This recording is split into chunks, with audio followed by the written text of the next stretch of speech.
علماء نے لکھا ہے کسی کو یہ شکوہ ہوتا ہے کہ نماز میں وسوسے بہت ہیں، نماز میں خیالات بہت آتے ہیں، پتہ ہی کوئی نہیں لگتا کہاں کھڑا ہوں، تو فرمایا اس کی بنیادی وجہ یہ ہے کہ جب وضو اور طہارت حاصل کر رہا ہے اس وقت اس کا دھیان کوئی نہیں۔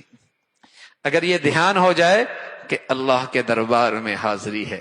جب کسی معزز شخص کے دربار میں حاضری ہوتی ہے، کسی مجلس میں جانا ہوتا ہے، کوئی اہم میٹنگ ہوتی ہے، تو بتائیے کتنی نفاست کا اہتمام کرتا ہے،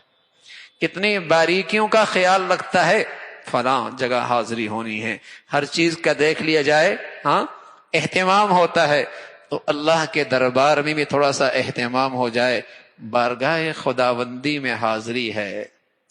تو پھر وہاں اہتمام کر کے جاؤ، یہ اہتمام کرنے کی جگہ ہے۔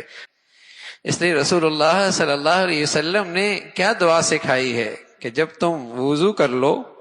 اور ظاہری طور پہ تم نے صفائی حاصل کر لی تو یوں کہو اللہم اجعلنی من التوابین وجعلنی من المتطہرین وجعلنی من الذین لا خوف علیہم ولا هم یحزنون۔ اے اللہ مجھے ان لوگوں میں بنا لے جو توبہ کرنے والے، اس سے باطنی نجاست بھی گندگی بھی ختم ہو جائے۔ یہ جملہ جس ندامت کے ساتھ اور جس اہتمام کے ساتھ کہے گا اتنے ہی اندر کی صفائی بڑھیا ہوگی۔ جیسے ظاہری کپڑا جتنا اہتمام سے صاف کرے گا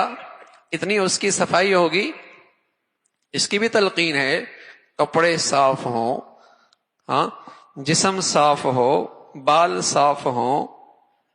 وَثِيَابَكَ فَطَهِرْ وَثِيَابَكَ فَطَهِرْ، آپ کے کپڑے صاف ستھرے ہوں،